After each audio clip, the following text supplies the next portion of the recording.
네, 안녕하세요. 제가 민법 및 민사특별법 강의를 하게 되는 민희열입니다. 이제 다른 교수님들을 통해서 우리 중개사 시험에 대해서 이제 많이 말씀을 들으셨을 텐데 또 이제 새로 오신 분들도 계시고 하니까 간단히 잠깐 말씀드리고 시작을 하면요. 일단 우리 이 공인중개사 시험, 중개사 시험 이것은 1차 시험과 2차 시험으로 이렇게 나눠져요. 근데 이제 1차 시험에 부동산 학개론, 줄여서 그냥 개론 이렇게 할 수 있고요. 그 다음에 이제 제가 맡고 있는 민법 및 민사특별법 있고 제 과목이니까 다 쓴 거예요. 아니면 민법 이렇게 쓸 건데 민법 및 민사특별법 이렇게 있고 그 다음에 이제 2차 과목으로 우리 중개사법이 있고요. 그 다음에 부동산 공법이 있고 그 다음에 공시세법이 있어요. 예. 요거는 다른 과목인데 어쨌거나 묶어서 시험 문제를 내니까 이렇게 공시세법 이렇게 얘기를 해요. 그런데 세 보니까 딱 6과목이죠. 그래서 일주일 동안 재밌게 공부하시라고 이렇게 6과목으로 배치를 해놨어요. 근데 이제 중개사 시험 공부를 좀 해보면 그 학생들이 또는 뭐 선배들이 민계공 이렇게 많이 말을 하죠. 계공민이라고 개민공이라고 하던가요? 민계공이라고 하던가요? 민계공이라고 이렇게 말하죠. 민계공이 좀 중요하기 때문에 사실 할 게 좀 많아요. 근데 거기 1번에다가 민법을 먼저 넣잖아요. 사실 이제 중개사 시험 합격하시는데 민법 과목이 반 정도 차지한다 이렇게 생각하시면 돼요. 민법이 그 정도 중요한 거다. 그런데 이제 요 과목들을 이렇게 쭉 봐보면 얘네들이 다 법 과목이에요. 법 과목.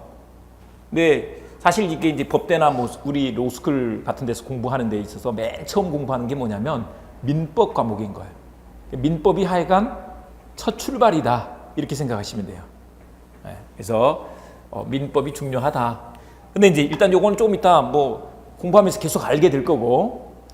근데 이제 이 공인중개사 시험이 이런데 우리는 합격을 해야 되잖아요. 합격. 어떻게 해야지 합격을 하느냐.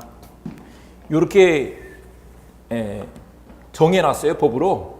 평균 60점을 맞으면 되도록 이렇게 해놨어요. 그런데 과락이 있으면 안 돼. 과락 40점. 여기 있으면 안 돼. 과락이란 말은 각 과목당 개론, 뭐 민법, 중개사법, 공법, 공시세법에서 그 과목당 낙제점을 받으면 안 된다는 거죠. 40점이 낙제점이에요. 그래서 과락 없이 평균 60점을 맞으면 된다. 근데 시험은 두 파트로 이렇게 나누어져서 이렇게 1차 시험과 2차 시험으로 이렇게 나눠진 거예요. 그래서 1차 시험을 합격하고 2차 시험까지 다 붙어야 그냥 한 해에 합격하실 수 있게 되는 거죠. 한 해에 그냥 바로 스트레이트로 이렇게 붙어 나가는 거예요. 그런데 이제 특히 전업으로 하지 않는 분들 같은 경우는 이제 이게 좀 벅차기도 하죠. 다 하시기가. 그래서 이제 하게 되면 1차 시험, 2차 시험 이렇게 단계적으로 나눠서 공부하는 방법도 있을 수가 있다. 이렇게 말씀드립니다. 근데 이제 1차 시험을 붙으면 그 다음에 1차 시험은 면제를 해줘. 그래서 이제 2차 시험 공부만 하면 되는데 반대로 이제 쭉 같이 공부를 하다가 이게 너무 재밌네. 그래서 2차 공부를 열심히 했어요. 1차 공부를 조금 등한히 했어. 아니면 뭐 1차 공부를 열심히 했지만 어떤 과목에서 특히 이제 개론에서 또 그런 경우가 좀 종종 있을 수가 있어요.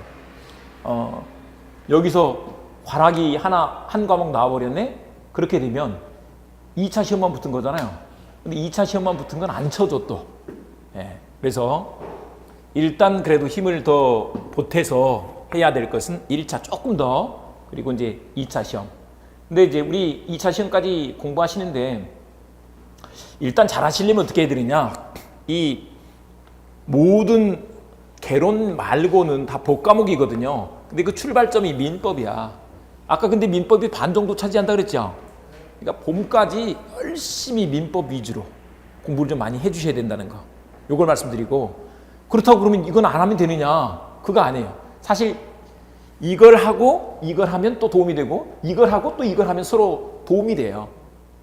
그래서 열심히 이 수업들도 같이 들어주시면서 공부를 해두시면 사실 내년에 뭐 예를 들면 혹시 올해 1차만 붙고 또 내년에 2차 붙고 이렇게 하게 될지라도 도움이 된다. 이렇게 말씀드립니다.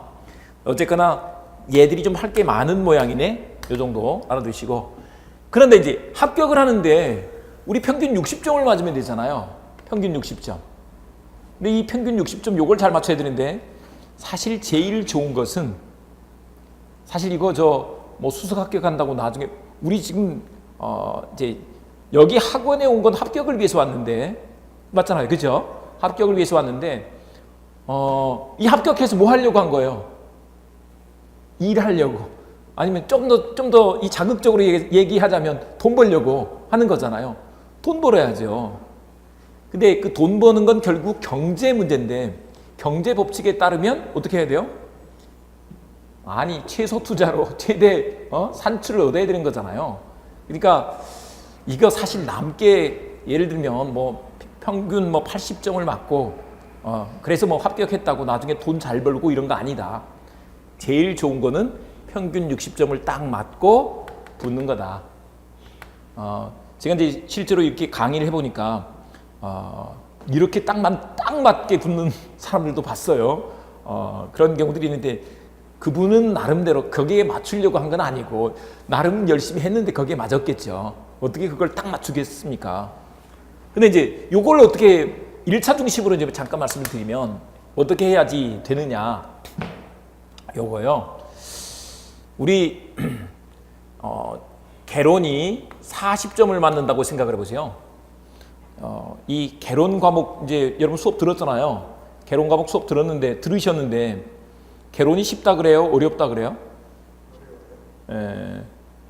근데 사실 경제학이나 경영학을 좀 공부했거나 남자들 같은 경우는 오히려 이 개론이 조금 더 투자도 해보고 했으니까, 개론은 결국 부동산을 어떻게 투자할 것인가, 어디에 투자할 것인가, 이거 연구하는 거거든요.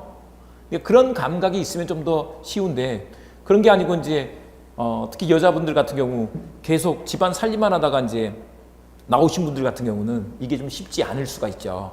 그래서 되게 어려울 수가 있어. 이 40점이 관건이다. 40점이 관건. 근데 40점으로 개론을 40점을 맞았는데 우리 합격하려면 민법을 몇 점 맞아야 되는 거예요? 80점. 이렇게 맞으면 되는 거죠. 그러면 평균 60점 딱 나오네? 이렇게 되는 거죠. 근데 요걸 또 계산을 잘못해서 만약에 이걸 37.5를 맞았어. 참고로 여기는 과목당 40문항이 나와요. 40문제. 곱하기 2.5가 되죠. 그러면 100점. 이렇게 되는데 37.5를 맞았어. 한 문제 덜 맞은 거예요. 그리고 이걸 82.5를 맞았어. 그래도 평균은 60점 맞죠? 평균 60점이 되지만 얘는 합격할 수 있다 없다? 합격할 수 없다는 것이죠. 그러니까 합격하려면 이렇게 돼야 돼. 요렇게는 안 돼. 요렇게는 안 돼. 근데 이제 이걸 40점을 맞았어. 그 다음에 이걸 민법을 90점을 맞았어. 그러면 어떨까요? 얘도 합격이죠. 합격인데 경제적으로만 보자면 한마디로 투자를 잘못한 거야. 너무 남게 투자했어. 남게 투자했다니까. 아니 우리가 이제 예를 들면 이 중고등학생 같으면 성적에 따라서 뭐 소위 말해서 좀 그런 건 별로 안 좋아합니다만은 학교 등급이 나눠지잖아요. 그래서 뭐 소위 말해서 제일 잘하면 뭐 스카이를 가고, 요즘은 스카이가 서울, 경기, 인천권을 스카이라고 하더라고요. 그렇게 가고, 아니면 또 이렇게 좀 더 뭐 다른 데로 가고 뭐 이렇게 나눠지잖아요. 근데 이건 그게 없어. 당락만 있는 거예요. 60점 넘어가면 합격? 60점 아래면 낙제란 말이에요. 떨어져 버린단 말이에요. 그것만 있는 거니까 남을 필요가 없어 이렇게. 그래서 쓸데없는 일이 된다. 근데 아까 우리 봤지만 여기서 만점은 몇 점이에요? 100점이죠. 100점인데 중개사 시험에서 만점은 100점으로 생각하면 안 된다. 이렇게 90점 맞을 필요 없어. 몇 점을 맞으면 된다고요? 80점. 80점 이상은 쓸데없잖아요. 80점만을 딱 목표로 공부를 하시면 된다. 이렇게 82.5를 맞고 90점을 맞아도 얘를 도와줄 수가 없어. 얘가 예를 들면 35.5를 맞고 37.5를 맞아버리면 도와줄 수가 없다니까요. 그러니까 의미가 없다는 거죠. 80점을 맞으면 된다. 근데 이제 40문제 중에서 봐보면 이게 있더라고요. 제가 이제 분석을 좀 많이 해서 보니까 이게 4문제 정도는요. 항상 4문제 정도는 우리가 공부 잘 안 한 곳에서 꼭 내요. 일부러. 참고로 시험관들은 합격시키기 위해서 출제를 할까요? 불합격시키기 떨어뜨리기 위해서 출제를 할까요? 한마디로 떨어지라고 내는 거예요. 떨어지라고. 출제자가 우리 아빠 엄마면 엄마 아빠면 이거 뭐 사실 어떻게든 우리 새끼 붙어야 될 거 아니에요. 근데 그게 아니고 이분들은 어느 정도만 붙어야 돼. 그러니까 합격자가 많으면 안 된단 말이에요. 그거 출제 잘못한 거야. 그러니까 만점 절대 나오지 않게 내는 거예요. 그래서 4문제 정도는 항상 맞출 수 없게 내는 거예요. 그러니까 그걸 맞추려고 하면 돼, 안 돼? 안 되는 거죠. 그래서 4문제는 아예 맞힐 수 없는 거야. 그리고 이제 또 4문제 정도는 요거는 좀 세모예요. 조금 더 공부하면 맞출 수 있는 것들이야.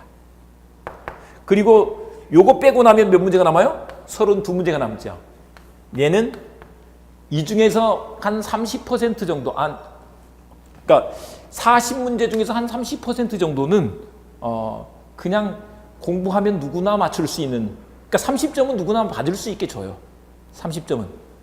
그런데 나머지 것들은 공부를 좀 하면 맞출 수 있게 나온다는 거죠. 그래서 평균적으로 이렇게 쭉 따라오신 분들은 75점, 80점이 절대 나오더라.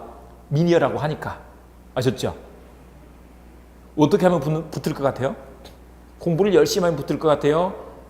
아니면 어떻게 하면 붙을 것 같아요? 예, 그렇죠. 견딥니다. 그 견디는 게 뭐냐? 여기 왔으니까 견디는 게 뭐냐? 결국은 결석하지 않는 거예요. 결석하지 않고 여기에 뭐냐면 인내죠, 인내. 아셨죠? 결석하지 않고 인내하고 끝까지 가는 거예요. 근데 이제 그 오늘 그 수업 계획서에 보면 담당 미니얼 밑에 뭐라고 써놨어요? 뭐라고 써놨냐고요? 절대 붙는다 이렇게 써놨죠. 그 말이 무슨 말이냐면 우리 이제 시험이 이런 형태로 시험 보는 것을 뭐라고 하느냐? 상대평가가 아니고 절대평가 이렇게 말하는 거예요. 절대평가. 상대평가는요. 뭐 아무리 내가 80점을 맞았어도 예를 들면 뭐 10,000명만 합격시키겠다 그러면 1등부터는 못 붙는 거잖아요. 상대평가야 그게. 뭐 몇 점인지가 중요한 게 아니죠.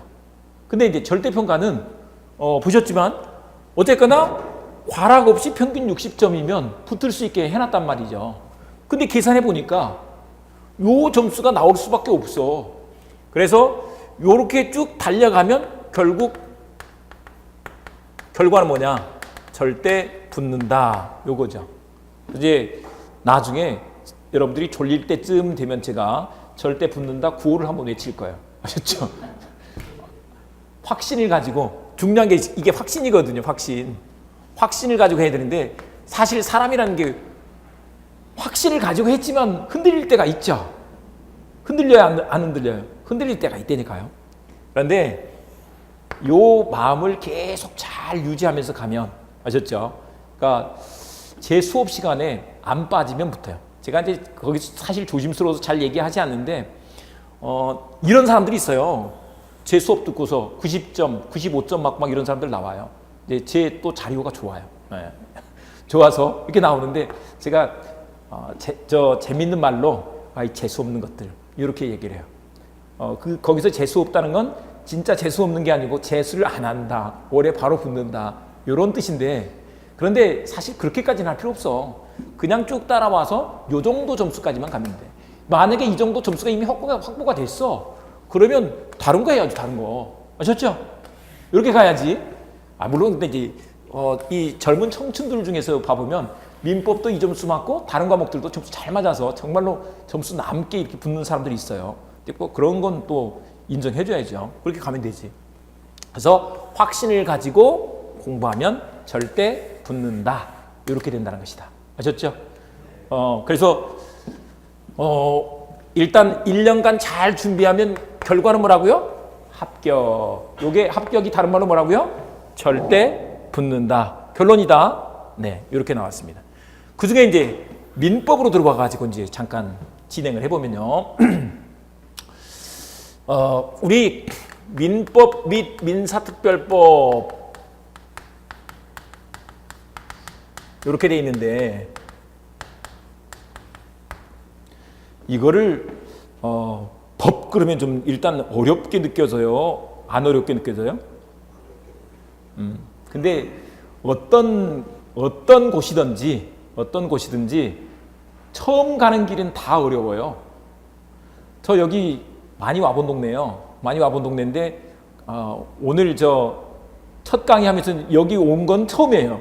이쪽으로 와본 건, 이 건물의 안에 들어와 본 건. 저희 형님 댁이 또 가까운 데 있고 그래서 그랬는데, 어쨌거나 처음에 갈 때는 좀 그렇잖아요. 잘 모르겠으니까 거기가 맞나? 이렇게 하면서 가는 거잖아요. 그럼 또는 이렇게 한번 생각해 보세요. 여러분들 전공했던 거 한번 생각을 해보시자고요. 지금 아니면 하고 있는 일, 처음 시작할 때 쉬워요, 어려워요? 그게? 어렵죠. 복사하는 것도 어려워, 사실. 처음 할 때는 어렵잖아요, 그거. 요즘은 핸드폰이 너무 발전해 가니까 핸드폰 이거 만지기 힘들죠? 애들 불러야 돼. 애들 불러야 돼. 야, 이거 좀 해줘. 이렇게 된다니까요? 그러니까 이게 사실은 법이라서 어려운 게 아니고 우리가 잘 모르니까, 처음이니까 어려운 거예요. 그런 것이지, 이게 민법 내지는 민사특별법, 이게 법이라서 어려운 것이 아니다. 그러니까 우리가 잘 몰라서 그렇다. 근데 제 이름이 뭐죠? 민희열이죠. 어떻게 한다고요? 민법의 희열을 느끼며 공부하자고. 아셨죠? 진짜 어떻게 이름이 이렇게 좋을까요? 네. 아셨죠? 이렇게 될 수가 있는 것이다. 근데 그렇게 하는데, 요거 들어가기 전에 우리 이제 커리큘럼 잠깐 설명 좀 드리면 이런 거요. 일단 11월, 12월 여기서 사실 입문 과정이에요.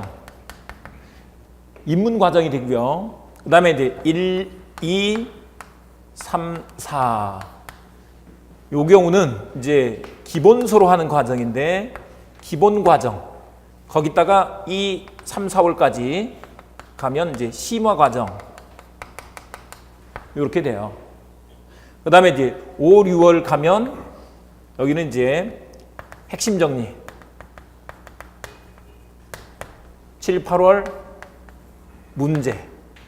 문제풀이. 객관식 과정이에요. 그리고 9, 10월, 9월 동형, 그리고 10월 마무리. 이렇게 진행이 될 건데, 사실 이 과정 중에 어떤 게 어려울까요? 어떤 게 어려울까? 내용적으로 보면 심화 과정이 어렵죠. 근데 내용적으로 보면 심화 과정이 어렵지만 사실은 이게 제일 어려운 거예요. 왜? 낯선 동네 갔으니까. 아셨죠? 이 동네 처음 오는 사람은 모른다니까요? 그리고 또 뭐요? 이거 법자도 잘 모르겠는데? 제가 처음에 법대 들어가가지고요, 공부할 때 전부 제가 공부 막 시작했을 때는 책이 여기는 한문 이런 거 없죠. 저희 때 요즘 대학생들이 보는, 로스쿨 학생들이 보는 그 교재도 한문 거의 없고요. 한글로 이렇게 써놨어요. 한문은 괄호 속에 써놓다든지 이렇게 했는데, 저희 때는 그냥 아예 한문으로 써져 있었어. 한문 되게 많았어요. 근데 그 뜻을 명확하게 알려고 하니까 그거를 5편 가지고 하나하나 찾아봤거든요. 근데 그거를 몇 달 하고 나니까 할 게 없더라고요. 다 알겠네? 그렇게 되는 거네? 이렇게 된다는 거죠. 근데 그 과정이 처음에는 잘 모르겠잖아요. 민법이 뭐지? 나중에 가면 뭐 사회적 타당성이 뭐야 도대체. 처음에 볼 때는 그렇다니까. 근데 나중에 가면 그거 당연한 거 아니야? 이렇게 된다는 거죠. 그러니까 이 과정 중에 내용적으로는 이렇게 가면 점점 어려워지는 거지만 사실은 이게 제일 어렵다. 근데 이 과정을 너무 부담을 가지고 시작을 하면 어려우니까 저는 그냥 이 과정 아까 말씀드렸다시피 이렇게 쭉 끝까지 가는 거예요. 이렇게 되면 어떻게 된다고? 절대 붙는다, 합격한다 그랬죠. 절대 붙는다, 합격. 근데 요거를 결석하지 않고 인내하면서 확신을 가지고 달려가면 붙는다는 거죠. 아셨죠? 그러니까 이렇게 생각을 하시면서 끝까지 달려가시길 바라고, 뭐 더 어려운 거 없다. 그냥 나중에 알고 공부해보면 다 알게 된다. 요거 말씀드리고요. 그 다음에 이제 민법 및 민사특별법에 와서 보면, 우리 일단 교재 한번 펴보시면,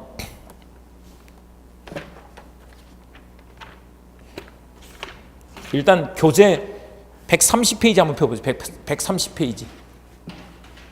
바로 130페이지로 가시면 02번에 민법이 책에 이렇게 돼 있나요? 네. 페이지는 어디에 나와 있느냐면 맨 밑에 130페이지, 오른쪽에 131페이지. 그래서 왼쪽에 짝수, 오른쪽에 홀수 이렇게 나와 있죠. 됐죠? 근데 거기 민법의 책에 이렇게 나는데 민법은 이렇게 이루어져 있다는 거예요. 일단 민법에 민법 총칙이라는 것이 있고, 그 다음에 물권법 이렇게 돼 있고요. 그 다음에 물권 말고 뭐가 있느냐면 사실은 채권법이 있어요. 근데 채권법 중에서 우리는 계약법을 공부하는 거예요. 계약법 중에서도 일부만 공부를 하는데 이렇게 돼 있다는 거죠. 원래 민법은요, 참고로 막 책에다가 그 필기를 많이 한다거나 이렇게 하실 필요는 없어요. 제가 이제 말씀드릴 건데, 입문 과정일 때는 그냥 재밌게 공부하시면 된다고요. 재밌게 공부하시는데 막 책에다가 나중에 좀 제가 체크를 해드릴 건데, 그 체크한 내용 정도만 보시고 복습도 그냥 동영상으로 하세요. 동영상으로 한 번 더 봐.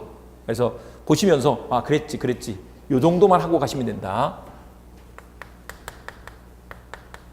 근데 이 물권, 채권 요것들은 재산에 관한 것들이에요. 재산법. 그래서 이걸 뭐라고 한다? 재산법이라고 하고, 사실 이제 우리 시험 범위에 안 들어가는 것 중에 가족법이라는 것이 있는데, 이게 뭐냐면 친족법, 상속법 이런 게 있어요. 가장 기본적으로 우리 혼인하면 친족관계, 부모 자식 간의 관계 이런 것들이 친족법이에요. 그 다음에 부모님 돌아가시면 상속하게 되죠. 상속 문제도 복잡하니까 상속법이 있어요. 근데 우리는 부동산 중개와 관련한 것들을 공부할 거잖아요. 그러니까 이런 건 공부 안 하고 여기서 물권법, 채권법 중에서 계약법 요거를 공부를 하는 거예요. 그리고 이제 민법 말고 민사특별법을 하나 더 공부하는 거죠. 민법 및 민사특별법 이렇게 공부하는 거다. 근데 참고로 먼저 이거 한번 봐보자고요. 물권법 그러면 물권이라는 게 뭘까요? 물권. 그냥 한번 생각을 해보자고요. 물권이 뭘까요? 그냥 그대로 읽으면 돼. 저는 직독직해입니다. 아셨죠? 그냥 물건에 관한 권리가 물권이야. 물건이 뭐예요? 물건이 그러면 이거 물건이잖아요. 이거 책상 물건이죠. 여러분들이 들고 있는 책, 볼펜, 핸드폰, 노트 다 물건이죠. 근데 우리는 어떤 물건 중에서 어떤 물건을 거래하고 싶어요? 중개하고 싶어요? 부동산. 그래서 부동산을 중심으로 한 물권을 공부를 하는 거예요. 아셨죠? 그래서 물건에 관한 권리가 물권인데 그것을 질서를 정해놓은 거, 이게 물권법이잖아요. 아셨죠? 참고로 이제 공부하실 때 우리 법률 용어 이런 얘기들을 막 계속 들으시면서 공부를 하실 건데, 그 법률 용어 너무 지나치게 막 그거 뜻을 너무 알려고 하실 필요는 없어요. 그 내용 속에서 나오기 때문에 그 내용 속에서 그냥 이해를 하시면 돼. 어떻게 생각을 하시면 되냐면, 우리가 처음에 말 배울 때 사전 찾아보고 국어 사전 찾아보면서 말 배웠어요? 그러지 않았죠? 그냥 뭐 예를 들면 지금도 안 잊어버리는데 우리 딸내미 그냥 한글 떼는 거 그거 간판 보고 다 뗐어요. 미용실, 저건 미용실이라고 읽는 거야. 미용실 가르쳐줬어. 그러니까 따라 다니면서 몇 번 더 미용실 해보다가 미용실 된 거예요. 그 미용실의 그 미자가 아름다울 미자고 뭐 이런 것들, 얼굴 용자고 이런 거 안 가르쳐줬다니까요. 하지만 미용실이 그런 데다 알잖아요. 그러면 됐어. 근데 왜 그러면 되느냐면 사실 이제 우리 시험은 객관식 시험으로서 그냥 문제 나와 있는 것을 보고서 그 뜻이 뭐고 그 말이 맞는지 안 맞는지 요것만 알면 되는 거잖아요. 그러니까 필요가 없죠. 그런 뜻풀이가 필요가 없다고. 그래서 그 의미만 알고 가시면 된다. 그래서 예를 들면 봐보세요. 갑이라는 사람이 이제 우리 민법 공부 시간에는 갑을병 이 사람이 계속 나올 거예요. 기본적인 등장인물은 갑을병이야. 근데 순서대로 힘세고 이거 아니에요. 갑을 관 게 아니고 먼저 나오면 갑, 그 다음에 을, 그 다음에 병 이렇게 나올 건데 갑이라는 사람이 여러분 봐보세요. 여러분들이 갑이라고 해보자고요. 갑이 X 아파트를 부동산이에요. X 아파트를 갖고 있어요. 소유권을 갖고 있어. 봐보세요. 나를 소유자 이렇게 말할 수 있겠죠. 소유자라는 내가 소유권이라는 권리를 갖는 거죠. 이 물건에 관해서. 그러니까 이 소유권은 물권이에요? 채권이에요? 물권 이렇게 되는 거죠.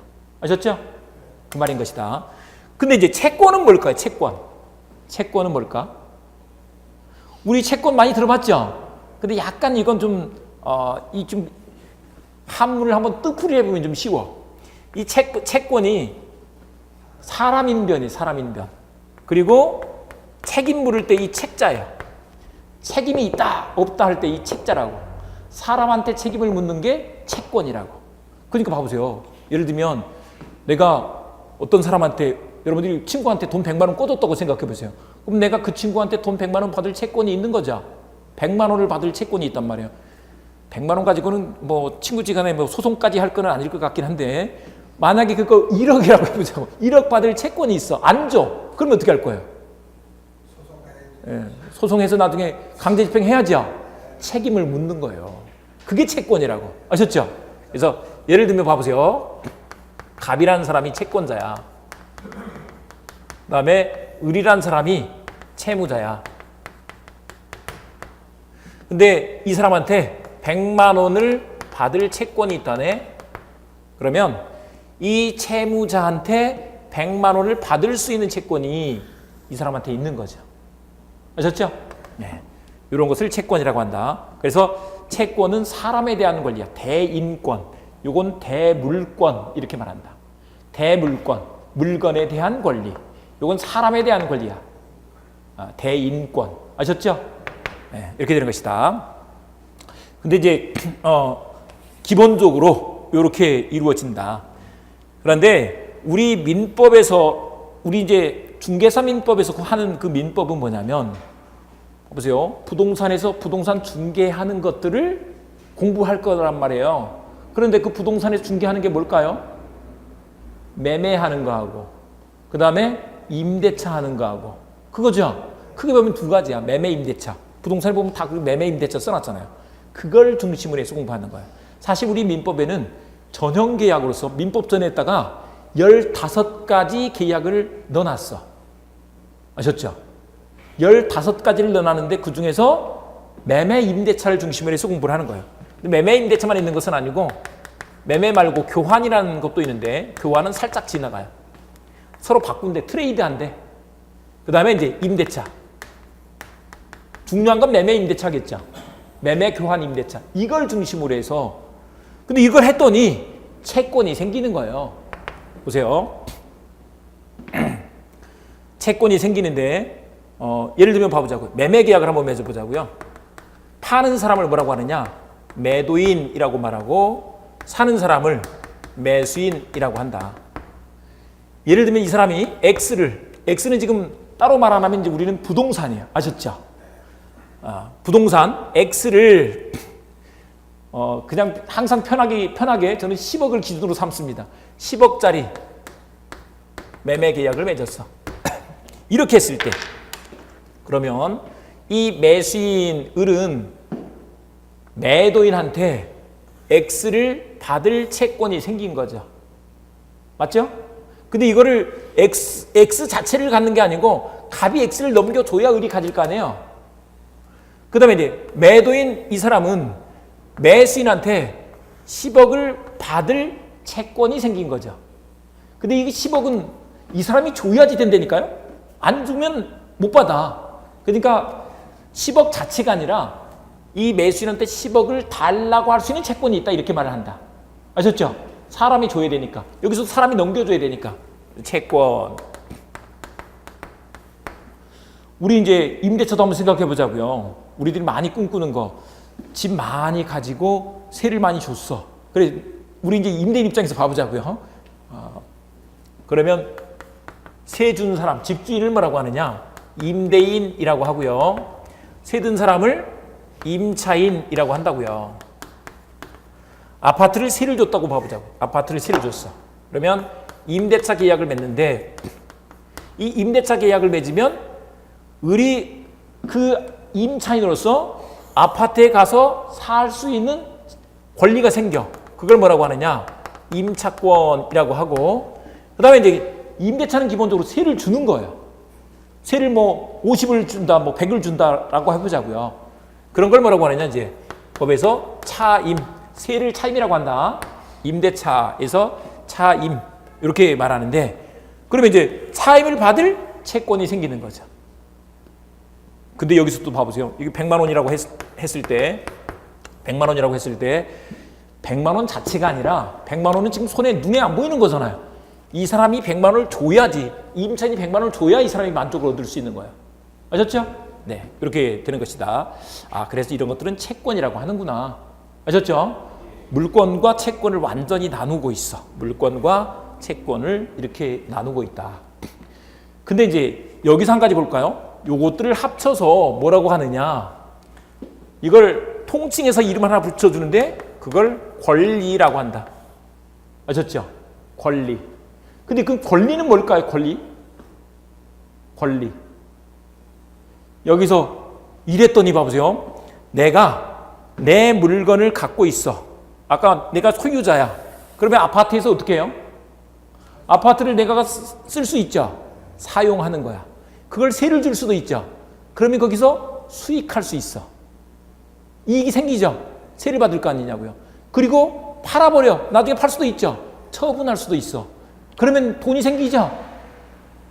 그걸 이익이라고 한다. 이익. 이게 이익을 얻는 권세 이렇게 생각하셔도 돼요. 우리 뜻풀이 할 필요는 없으니까 책에 쓰여진 대로 뜻풀이 할 필요 없다. 이익을 얻을 수 있는 권세. 결국 다른 말로 하면 권리는 돈이다. 이렇게 보시면 된다. 아셨죠? 권리가 뭐라고요? 돈. 우리 공부도 뭐 때문에 하는 거라고요? 합격 아니야. 합격은 합격 나가서 뭐라고? 돈. 예. 그래서 이익을 얻는 거, 이익을 얻을 수 있는 권세. 권세인데 이거 가만히 봐보세요. 만약에 안 주면 가만히 있지는 않죠. 소송을 해서 나라의 도움을 받아서 받아내는 거야. 내가 가서 뺏어오면 안 돼. 절대 이제 법 공부를 시작하고서는 내 몸을 쓰면 안 돼. 머리를 쓰고 손을 써야 이 글씨를 써야지. 몸을 쓰면 안 돼. 몸을 쓰지 말라고 가르친다. 몸을 쓰면 예를 들면 저 사람이 우리 아버지 원수야. 옛날에 개콘 이런 데서 본 거 생각해 보자고. 그렇다고 내가 칼로 이렇게 했다든 이러면 큰일 난다니까요. 내가 사적으로 원수를 갚지만 내가 어떻게 돼요? 나도 교도소 갈 거 아니에요. 내가 왜 교도소를 가야 되냐고. 그러면 안 되지. 제 교도소 좀 보내주세요. 이렇게 시켜야지. 아셨죠? 네, 이렇게 하는 것이다. 권리. 그런데 이제 여기 와서 민사특별법 한번 봐보자고요. 민사특별법. 그러면 이제 민법 및 민사특별법이라고 이렇게 돼 있네요. 특별법, 이건 무슨 특별법 나오면 이게 반대말이 뭘까요? 특별법의 반대말이 뭐가 있을까? 보통법이죠. 보통법. 그럴 수도 있겠네. 근데 일반 이렇게 말한다. 아셨죠? 일반법. 이렇게 생각하시면 돼요. 우리 예를 들면 연극을 구경을 한다든지 아니면 또 야구장에 가서 야구를 본다 할지라도 거기 가면 일반석이 있죠. 그리고 또 뭐가 있어요? 특석이 있죠. 특별석이죠. VIP석. 이게 VIP법이야. 이건 일반석이고. 아셨죠? 예를 들어서 봐보면 아까 우리 계약에서 매매, 교환, 임대차 이렇게 있다고 했잖아요. 근데 대표적으로 봐보면 이게 임대차가 있어. 민법에 보면 임대차 규정이 있단 말이에요. 그런데 민사특별법에 가면 이런 게 있대. 민사특별법 5가지를 공부를 하는데요. 주택임대차보호법, 그 다음에 상가건물 임대차보호법, 집합건물법,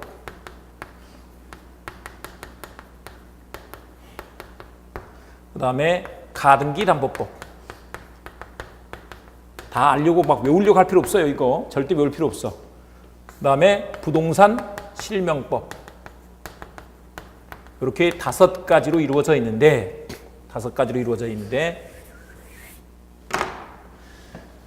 여기 가면 주택임대차보호법이라고 해가지고 주택임대차인 경우 임대차는 임대차인데 주택임대차 우리가 주택임대차만 있는 건 아니야 이제. 그걸 알겠네. 주택임대차일 때는 우리 임대인과 임차인이 있는데 누가 약자인가요?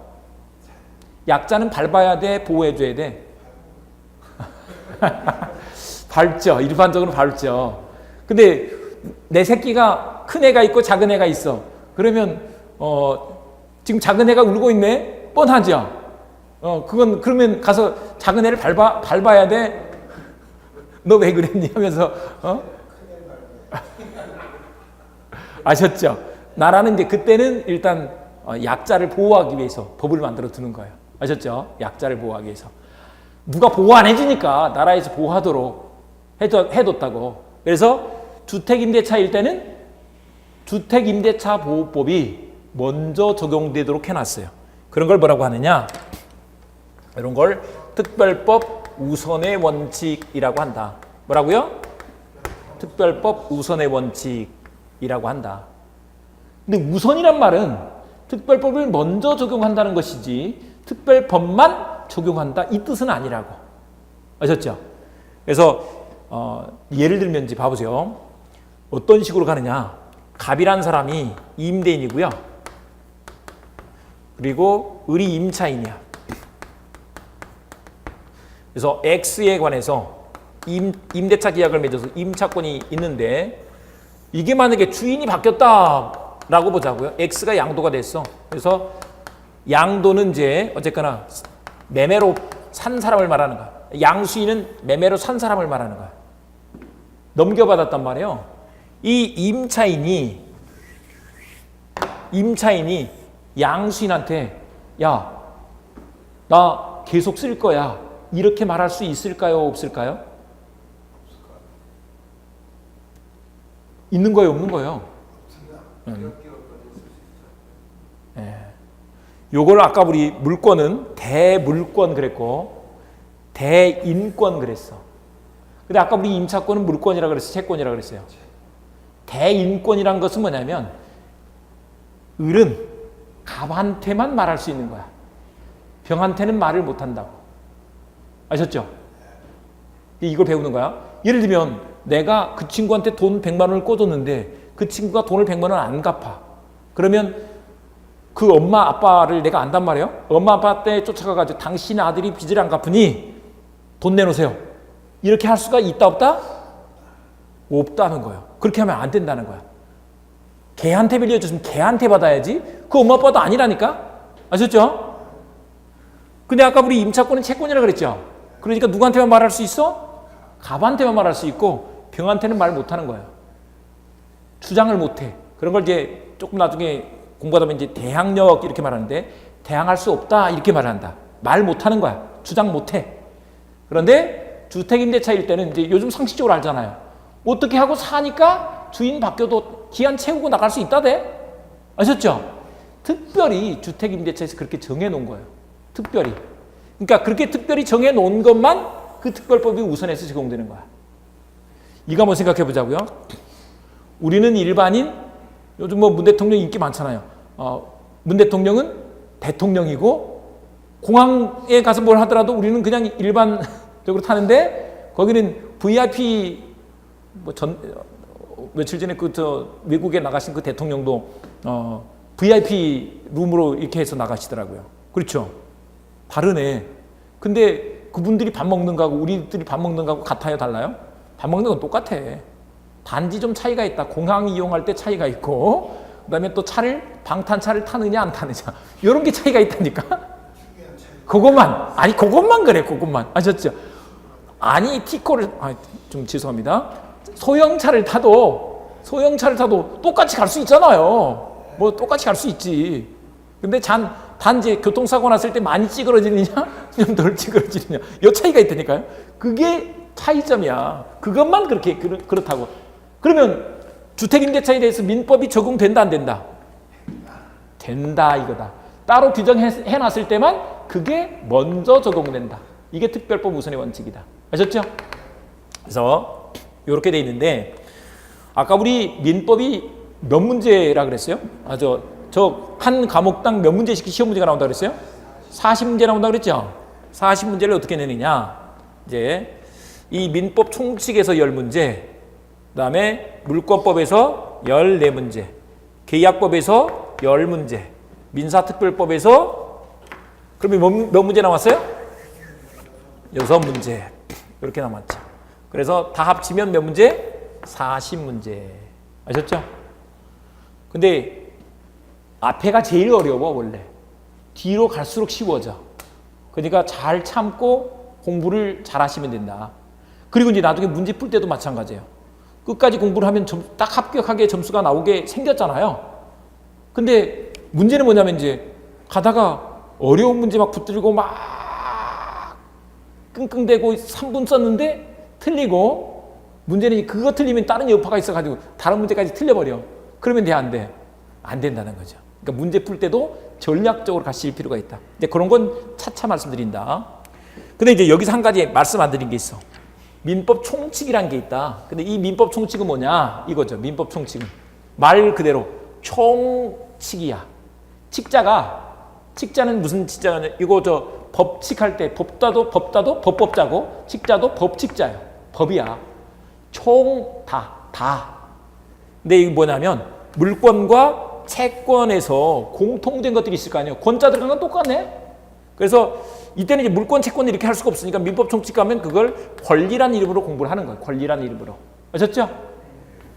그런 것들을 앞에서 공부하는 거, 모아놓는 거, 이걸 총칙이라고 한다. 물권법도 가면 물권법과 물권법에서 총칙, 각칙. 그래서 총칙 말고 그럼 이것들을 뭐라고 한다고요? 각칙이라고 한다고. 각칙. 그걸 논하면 총론, 강론. 아셨죠? 총론, 강론. 물권법에도 총칙, 각칙. 채권법에도 채권 총칙, 채권 각칙. 근데 그 중에 이제 계약법이 있는데 채권 각칙 중에 계약법이 있는데 계약법 총칙, 각칙 이렇게 돼 있는 것이다. 아셨죠? 네, 이렇게 돼 있는 것만 알아두시고요. 첫 시간은 부담 없이 참 11월, 12월에 지금 입문과정 공부를 하면서 죽어라고 공부한다. 천천히 싸먹싸먹 공부한다. 천천히 싸먹싸먹. 아셨죠? 마라톤이에요. 중요한 것은 마지막 2달을 열심히 잘 하시는 게 중요해요. 항상 10월 항상 우리 중개사 시험은 딱 날짜가 정해졌어요. 10월 넷째 주 토요일. 아셨죠? 그때 마지막까지 공부 잘 하시는 게 중요하지 처음부터 너무 열심히 하면 마지막에 숨차서 못해요. 그러니까 천천히 재밌게 하시면 되고요. 129페이지 잠깐 한번 펴보세요. 앞에 129페이지 보시면 거기 사전보다 쉬운 용어 설명 이렇게 돼 있죠. 밑에 가면 2번에 봤더니 특별법 우선의 원칙 이렇게 해놨어. 거기 하나만 동그라미 치겠습니다. 참고로 이제 저는 앞으로 수업 시간에 동그라미 세모를 이렇게 해드릴 거예요. 동그라미 세모. 동그라미는 긍정의 의미로 세모는 원래 X 할 거를 X가 좀 지저분해지더라고요. 그래서 세모 이렇게 했어. 그래서 처음에 공부하실 때는 다음 주에 오실 때는 동그라미 세모한 부분만 보고 오시면 된다. 근데 그 중간에 미니얼 얼굴을 한번 꼭 보셔야 돼. 아셨죠? 안 보시고 싶은 분은 보지 마시고요. 그 다음에 이제 넘어가셔서 보시면 그 민법의 체계에서 제1편, 제2편, 제4편까지 해가지고 민법, 총칙, 물권법, 계약법, 민사특별법 여기다 동그라미 칩니다. 그리고 1, 2, 3편을 이렇게 묶어서 1, 2, 3편을 이렇게 묶어서 민법 이렇게 해놓겠습니다. 이렇게 써놓겠습니다. 제1편, 제2편, 제3편을 묶어서 뭐라고 한다고? 민법. 그리고 4편에 뭐가 있어? 민사특별법이 있어. 그러니까 우리가 이제 공부한 것으로는 그냥 첫 시간에 어떻게 공부할 것인가, 그리고 특별법 우선의 원칙 이 정도만 공부를 한 거예요. 쉬었다가 2번 131페이지 권리변동 여기서부터 공부해 보도록 하겠습니다.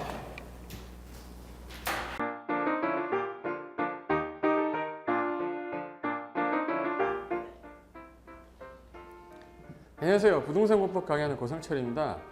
지금 현재 우리가 이제 공부를 하다 보면은 가끔가다 이제 자료를 좀 편하게 좀 보고 싶은데 우리가 일일이 출력을 하거나 할 수가 없기 때문에 제가 이제 SNS에서 바로 자료 다운 받아서 스마트폰에서 바로 볼 수 있게 자료 다운 받는 방법하고, 그리고 필요한 플레이, 예를 들어서 동영상도 볼 수 있게 밴드를 만들어 놓은 게 있는데요.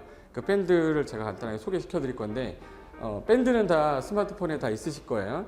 그럼 이제 제가 하는 거는 안드로이드로 하는 거기 때문에 만약 아이폰 갖고 계신 분들은 그냥 똑같이 밴드만 하나 만드시면 돼요. 밴드 이제 플레이스토어에서 다운 받으신 다음에 자, 이거 눌러요. 누르면 이제 맨 화면 나올 건데, 여기 보시면 돋보기 모양의 밴드 찾기예요. 그럼 이거를 제가 눌러보겠습니다. 누르면 검색하는 기능이 나올 거예요. 그래서 여기다가 밴드 게시글 검색해 보세요 했는데, 여기다가 공수모라고 치면 돼요. 공수모. 네, 공수모라고 치고 검색 누르면 됩니다. 검색. 다 누르면 지금 현재 우리 공인중개사 수험생 모임에서 줄인 약자예요. 공수모해서 요거를 이제 들어가는 거야. 클릭 딱 하면 화면이 바뀌면서 지금 현재 오늘 매일매일 자료가 올라가기 때문에 공지사항이 3가지가 있어요. 3가지 현재 눌러보시면 제가 바로 어제 그저께 체계도 강의 한 강의 자료 여기다 올려놨어요. 그래서 2017년도 부동산 공법 체계도 해가지고 요거 누르시면 한번 볼게요. 이제 매주 제공하는 자료인데, 여기 2017년도 자료 다운 받으실 때는 여기 화면 보시면 이렇게 해서 이제 다운 받는 표시예요. 그래서 요거를 클릭을 딱 하면 파일 여기가 나올 거예요. 바로 열면은 화면에서 볼 수 있고, 휴대폰에 저장하고 싶다 그러면 내 휴대폰에 저장했다가 불러오면 되고요. 그리고 네이버 클라우드 같은 거는 혹시 네이버는 쓰시는 거니까 거기다 저장해 놨다가 나중에 필요하면 다운 컴퓨터에서 프린트 하실 때 쓰는 거예요. 그래서 여기 일단 전 파일 여기를 해볼게요. 파일 여기 하시면은 여기 화면에 지금 현재 다운을 받는 게 보일 거야. 다운을 받고 난 다음에 화면이 이제 뜹니다. 그래서 이 화면이 뜨죠.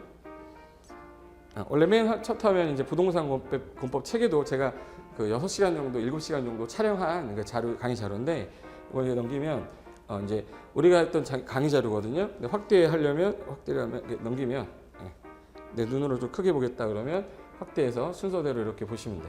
움직이면서 보시면 돼요. 그래서 요거 총 14페이지니까 14페이지까지 해서 제가 확대 한번 해볼까요?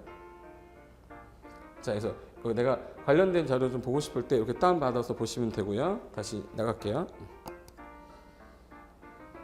자, 이제 이거는 이제 그 일반 자료고 매일매일 올리는 자료도 있어요. 그래서 3월달 매 월마다 어떤 개정되는 거, 공법 같은 경우는 개정되는 게 너무 많기 때문에 그 관련된 거랑, 그리고 이제 파일로 용어 정립 같은 거 올려주고요. 오늘 하루하루 이제 올라올 때, 자, 오늘이 지금 제가 촬영한 날이 3월 28일이거든요. 이날 에드프로 공인중개사 부동산학 개론 문제 있으면 내가 2차만 보시는 분들은 안 보셔도 되고 1차, 2차 같이 하시는 분들은 같이 보시면 되고요. 그리고 세법 모바일 매일 용어도 하나씩 올라가니까 심심할 때 세대가 뭐냐 그 구분에 대한 거, 그리고 1일 학습이라고 그래서 28일 날 오늘 하루 한 문제 이제 평가해 보는 거야. 풀어보면 누르시면 한 문제 풀고 쭉 올리면 이게 답은 맨 밑에 있습니다. 이게 바로 보이면 안 되니까 그래서 밑에 있어요. 이렇게 해서 우리 전과목 관련된 강의 자료는 여기에 올라갈 거니까 참고해서 오시고, 제가 이제 부동산 공법만 관련돼서 관리하는 밴드인데, 이번에는 검색하는 창 있죠? 검색하는 창. 자, 처음부터 할 때처럼 들어가 볼게요. 자, 여기 맨 처음에 밴드 화면에 들어가시면 맨 위에 여기 돋보기 보이시죠? 돋보기 누른 다음에 이번에는 제 이름 치면 됩니다. 고상철 칠게요. 치면 밴드가 2개가 나오는데 이거는 제가 이제 실무 중개업을 하시거나 토지 투자하시는 분들 대상으로만 모아놓고 하는 거고요. 이제 공인중개사 공부를 하는 분은 여기 공법의 시인이라고 해서 고상철 명품 공인중개사가 되는 게 여기 1660명 있죠. 그래서 요거 누르시면 제가 이제 공법이 최근에 개정이 됐다. 그러면 여러분이 일일이 찾아볼 수가 없잖아요. 그래서 시험 보기 전까지 문제하고 뭐 개정되는 거 그리고 5분 정도 제가 줄여가지고 압축해서 하는 강의들은 여기다 올릴 거니까 여기서 이제 필요한 사항들 있으면 부동산 거래 관련된 거, 지역조합, 직택조합 그리고 밑에 보시면 이제 문제 같은 거 있어요. 일일 문제 같은 거 올려놨으니까 여러분 이제 시간 날 때 제가 매일 글을 올리는 게 아니라 필요한 자료 있을 때만 올리기 때문에 알림을 받으셔도 불편하지는 않을 겁니다. 그래서 밴드를 가지고 막 이렇게 밴드 홍수라 막 아침에 일어나면 밴드 여러 개 와 있잖아요. 그렇게 안 하고 필요한 자료만 올릴 거니까 필요하신 분들은 이렇게 해서 보시면 되겠습니다. 자, 그러면 이제 강의장에서 뵙겠습니다. 수고하셨습니다.